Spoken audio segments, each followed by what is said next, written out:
You need to watch this if you're eyeing a new home in Edmonton's Allard. Get ready for some surprising stats.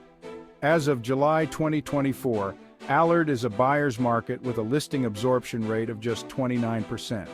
Detached homes are moving faster with a 39% absorption rate, but condos, a mere 19%. Benchmark prices tell an interesting story. The average price for all residences is $414,455, down 22.43% from last month, but up 6.24% from last year.